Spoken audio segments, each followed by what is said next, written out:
Hello student, कैसे हो? आशा करता हूँ अच्छा हूँ, बेहतर हूँ। कैटो साइंस प्रोग्राम सभी स्टूडेंट का तहे दिल से स्वागत है। आज हम बात करेंगे किसकी?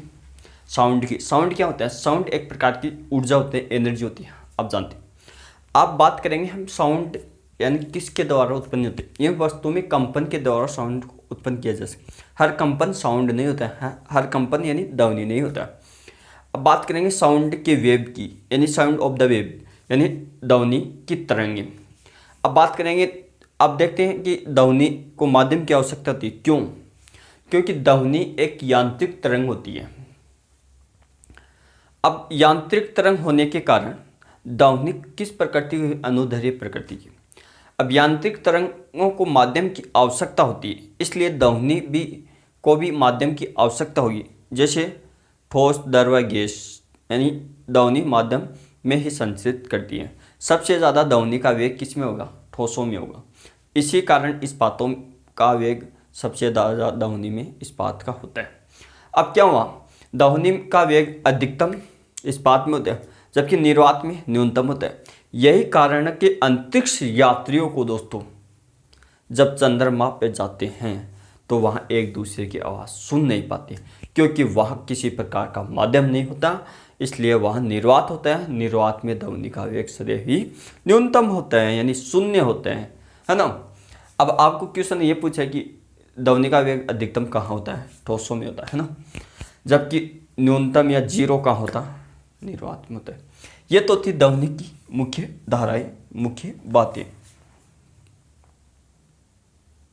अब ध्वनि को किसके आधार पे बात करेंगे? तरंगों के आधार पे। यानी ध्वनि आगे संचरण किसके माध्यम से करती है? तरंगों के माध्यम से। अब हम जो सुनते हैं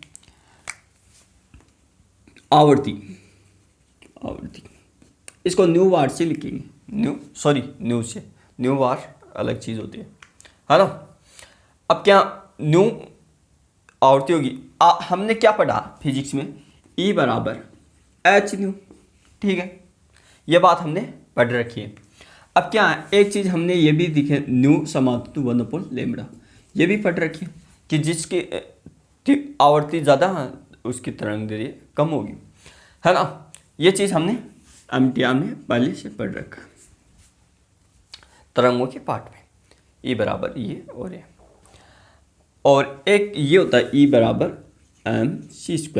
ये है आइंस्टीन का ऊर्जा संबंध सूत्र। अब क्या हुआ दोस्तों, जैसे हमें अपनी ध्वनि सुनाई देती है, वो किन परासों में होती है?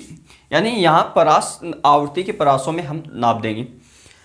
अब जैसे ध्वनि की परास 20 से 20,000 हर्ट्ज के मध्य होती है, वो हमें सुनाई दे रही, तो इस प्रकार की ध्वनि को श्रव्य तरंगे कहते हैं। यह मानव सुन सकता है, यह हमें सुन सकता है। हम मानव को हुमन बोलते हैं, तो हुमन इसको सुन सकता है। तो आपको एग्जाम में ये दिया होगा कि श्रव्य तरंगे की तरंग दैर्ध्य कितने और कितनी होती है। तो ये क्या 20 से 20,000 के मध्य की तरंगे श्रव्य तरंगे कहा जाती है, और ये इंसान सुन सकता है। जबकि अवश्रव्य तरंगे और पराश्रव्य तरंगे इंसान कभी भी सुन नहीं सकता। अब बात सुन नहीं सकता तो क्या हुआ? अब इन तरंग, इसकी परिभाषा क्या होगी? जिन तरंगों की आवृत्ति 20 हर्ट्ज से कम हो अवश्रव्य तरंग कहलाती है। इन तरंगों की तरंग दैर्ध्य अधिक होती है, जिसके कारण इनको उत्पन्न करने के लिए या प्राप्त करने के लिए या उत्पन्न करने के लिए किन प्रकार के स्रोतों की आवश्यकता होगी? तो बड़े स्रोतों की आवश्यकता होगी, ठीक है। अब बड़े स्रोत जैसे उल्कापिंड हुआ, ज्वालामुखी हुआ, भूखंड हुआ इत्यादि, इनके द्वारा इन्हें उत्पन्न किया जा सकता है। अब पराश्रव्य तरंगे यानी जिन तरंगों की आवृत्ति 20,000 से अधिक हो, उन तरंगों को पराश्रव्य तरंगे बोलते हैं दोस्तों। अब पराश्रव्य तरंगे मनुष्य तो सुन नहीं सकता, लेकिन जानवर उसको सुन सकते हैं, जैसे कुत्ता हुआ, बिल्ली हुआ, चमगादड़ हुआ इत्यादि, है ना, आदि। चमगादड़ पराश्रव्य तरंगों को सुन लेता है, बिल्ली सुन सकती है, डॉग सुन सकता है। अब गाल्टन की सीटियाँ, इन तरंगों को गाल्टन की सीटियाँ, जिसे साइलेंट व्हीसिल बोलते हैं, अब इनका यूज कहाँ किया जाता है? जो कुत्तों को परीक्षण दिया जाता है ना, कुत्तों को ऐसे सीटी, आपने फिल्मों में देखा होगा, वो क्या है, इन्हीं के माध्यम से होता है ना, इन तरंगों के माध्यम से। अब इन तरंगों की आवृत्ति अत्यधिक, तो ऊर्जा अत्यधिक क्यों? आवृत्ति आवृत्ति क्या होगी? आवृत्ति समानुपाती न्यू की। अब न्यू बढ़ा तो एनर्जी बढ़ी, तो इन तरंगों की क्या, आवृत्ति अत्यधिक होने के कारण ऊर्जा अत्यधिक होती है। जबकि आपको पता है आवृत्ति कम ज़्यादा तो लैम्बडा कम, तो तरंग दैर्घ्य न्यूनतम होगी, यानी छोटी होगी। तो इन तरंगों को एक पतली किरण के पुंज के रूप में दूर तक भेजा जा सकता है। क्या? दूर तक भेजा जा सकता है। जैसे सोनार हुआ, क्या हुआ? सोनार।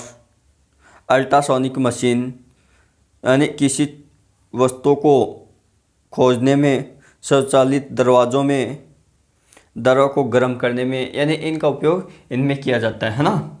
तो ये थी आपकी जो ध्वनि तरंगों का वर्गीकरण से संबंधित महत्वपूर्ण पॉइंट। और मिलते हैं हम नेक्स्ट क्लास में कि ध्वनि की स्पीड क्या होती है, ध्वनि की स्पीड और फिर ध्वनि की चाल विभिन्न भौतिक राशियों पर, यानी कि किस प्रकार से ध्वनि की राशि अलग अलग राशियों में किस प्रकार से इसकी निर्भरता होती है वो जानेंगे। शोर क्या होता है, जैसे WHO विश्व स्वास्थ्य संघ ने, यानी इनकी हमारे लिए सुनने के लिए कि कितनी ने डेसिबल में निर्धारित किए है ना, वो जानेंगे। यह टॉपिक क्या दोस्तों, अभी तो हमने बेसिक जाना है कि बेसिक क्या होता है। यांत्रिक तरंग, अनुदैर्घ्य तरंग होते हैं, इनको माध्यम की आवश्यकता है। माध्यम ठोस, द्रव, गैस, है ना। अगर माध्यम नहीं होगा तो ये तरंग संचरण नहीं होगा। कहने का मतलब ध्वनि तरंग यांत्रिक तरंग है ना। Thank you, all the best, मिलते हैं नेक्स्ट क्लास में। Thank you.